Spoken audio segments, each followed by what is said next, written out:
Imaginez un personnage responsable du succès d'un sport entier. Imaginez un homme avec une vision complètement folle de lever une institution de zéro jusqu'à une entreprise évaluée à plusieurs milliards de dollars.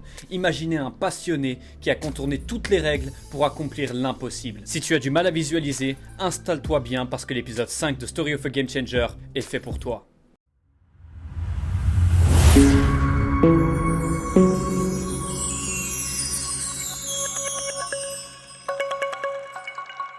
Dana White est né le 28 juillet 1969 à Manchester, en Connecticut. White et sa sœur Kelly ont été élevés par leur mère et sa famille pendant la majorité de leur enfance. La famille a déménagé à Las Vegas lorsque Dana est entrée en 3e année, car Vegas offrait des salaires plus élevés à sa mère infirmière. White a fréquenté le lycée Bishop Gorman où il a rencontré pour la première fois Lorenzo Fertitta, un personnage extrêmement important bien plus tard dans notre histoire.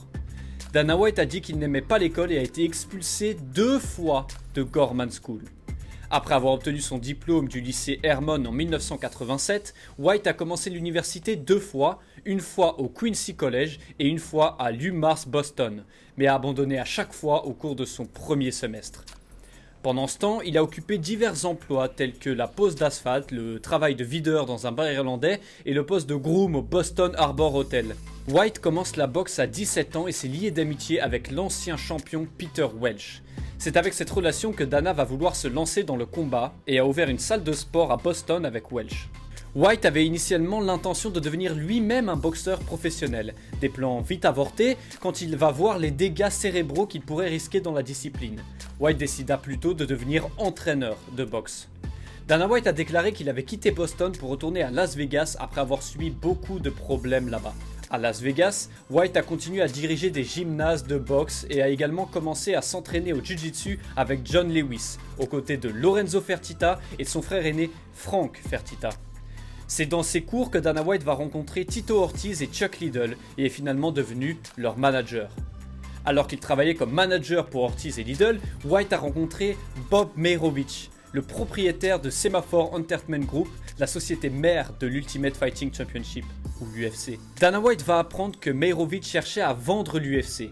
Il a contacté son ami d'enfance Lorenzo Fertitta, qui était un dirigeant et cofondateur de Station Casino et ancien commissaire de la Nevada State Athletic Commission, pour lui demander s'il était intéressé par l'acquisition de l'UFC.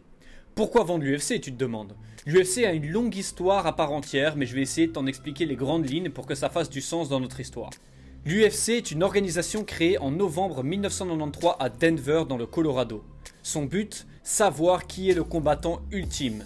Pour ce faire, le promoteur de kickboxing Art Davie propose au cinéaste John Milius et à Rorion Gracie l'organisation d'un tournoi d'arts martiaux à élimination directe, composé de 8 hommes avec 8 styles de combat différents.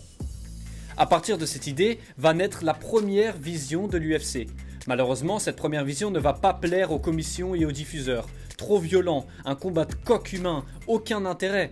Les premiers événements ont du mal à vendre, le public est difficile à trouver vu la violence de l'organisation.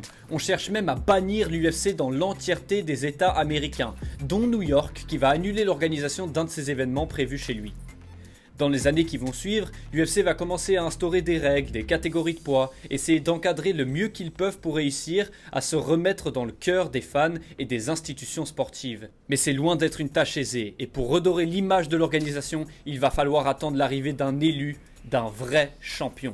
Je pense que vous voyez où je veux en venir. En janvier 2001, Lorenzo et son frère aîné Frank ont acquis l'UFC pour 2 millions de dollars, qui est ensuite devenu une filiale de Zuffa Boxing.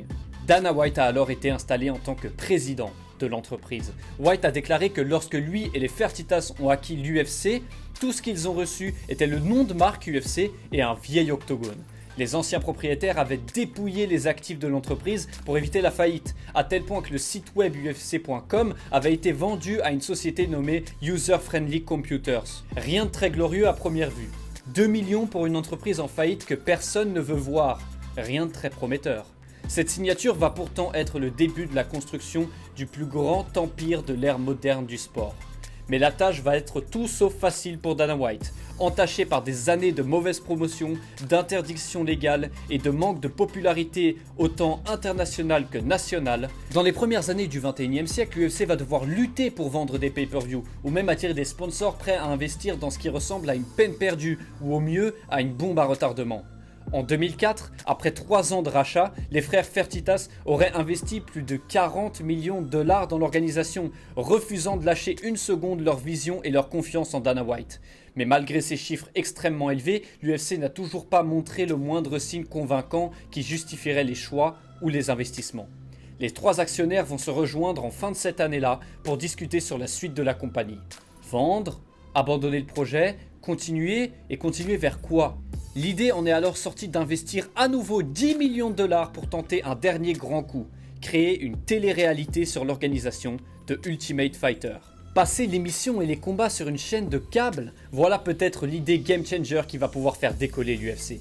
Le principe, 2 maisons où 2 équipes de combattants vont vivre ensemble, s'entraîner ensemble, dirigés par un capitaine d'équipe, un combattant professionnel reconnu à l'UFC.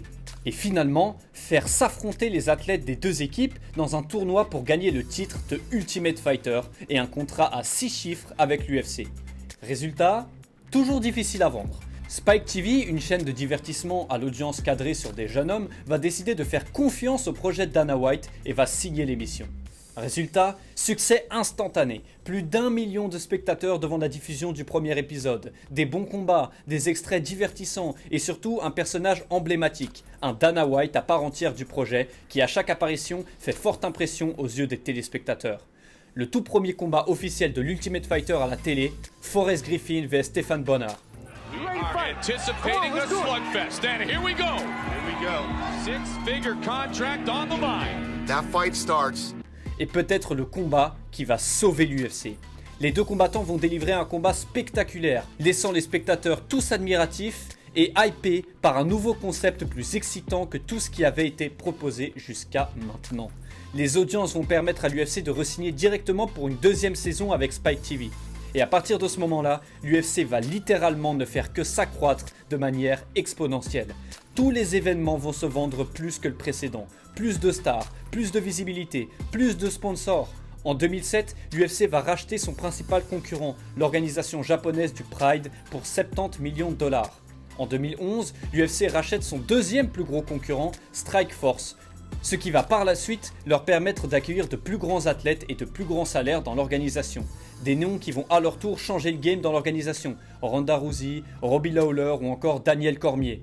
En l'espace de quelques années seulement, l'UFC est non seulement devenue l'organisation numéro 1 du sport, sans aucune concurrence proche, mais était même en train de s'affirmer comme organisation leader de tout sport de combat confondu. Dans cette même année 2011, l'UFC va signer un contrat sur 7 ans de 100 millions de dollars avec Fox. Elle semble bien loin l'époque où l'UFC ne trouvait pas un seul réseau de diffusion. Very happy UFC President Dana White. And Dana, first off, congratulations on this groundbreaking deal for you and the sport of mixed martial arts. At the end of the day, why did you decide to sign this deal with Fox?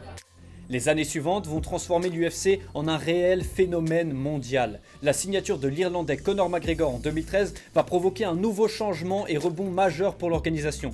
Mais le Notorious aura un épisode lui étant spécialement consacré.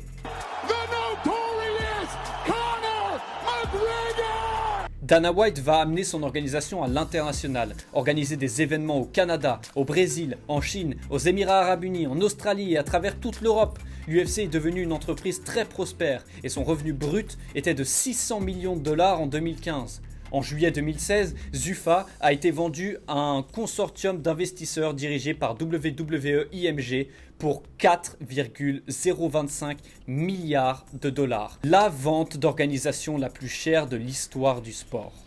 I can tell you this, and this is the honest to God truth. When this deal closed, it bugged me out a little bit. Why? I don't know. It just, you know, when you make that kind of money and your parent, you know, my partners, I've been with them for 20 years. Right. White possédait 9% de la société au moment de la vente et a pu continuer dans son rôle de président. Un choix évident vu son rôle plus que majeur dans la montée et le succès de l'organisation à travers ces 15 dernières années. Le 18 mars 2019, White a signé un nouveau contrat de 7 ans pour rester président de l'UFC. L'UFC ayant signé un accord en 2018 avec ESPN pour 1,5 milliard de dollars comme partenaire officiel. Au fur et à mesure des années, Dana White aura réussi à rendre l'organisation et le sport légal dans tous les États américains, en finissant par New York en 2016 à l'UFC 205. The New York State Athletic Commission for helping us make UFC and NYC at the MSG possible. Depuis la pandémie en 2020, l'UFC a même pris une ampleur encore plus grande. Dana White a promis au monde que l'UFC serait la seule organisation mondiale à continuer de diffuser des événements pendant que tout le reste du monde du sport et du divertissement était à l'arrêt. Et quand Dana White promet quelque chose, il s'y tient. So today I'm here to announce that Fight Island is on Yas Island in Abu Dhabi. Dana White va s'envoler pour Abu Dhabi et créer Fight Island, une île privatisée sur laquelle il va pouvoir organiser des événements tout le long de l'année 2020 et 2021, étant effectivement la seule organisation mondiale à créer des événements sportifs durant toute la période de pandémie.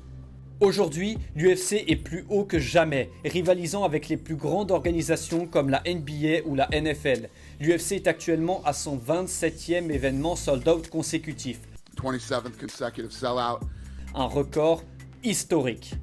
D'un jeune rêveur fou avec une vision jusqu'à l'image même d'une des plus grandes et plus chères organisations sportives du monde, Dana White a porté sur ses épaules des années de galères et de critiques, portant avec abnégation ses objectifs et sa vision jusqu'à leur réalisation. Aucun obstacle n'est assez grand pour être infranchissable. Et ça, Dana White l'a bien prouvé. Des critiques, on peut en faire à Dana White, il n'est pas exempt de tout reproche. Mais une chose qu'on ne peut pas lui enlever, c'est que Dana White aura et est toujours une image emblématique du monde du sport et un game changer indiscutable. Voilà les gars, c'est déjà la fin du 4e épisode de Story of a Game Changer. On est parti sur une autre direction avec celui-là, mais le monde du sport, ce n'est pas que les athlètes, c'est aussi des gens comme Dana White qui créent des événements et ces moments qui nous font tous rêver. J'espère que cet épisode vous aura plu et on se retrouve très vite pour une nouvelle vidéo.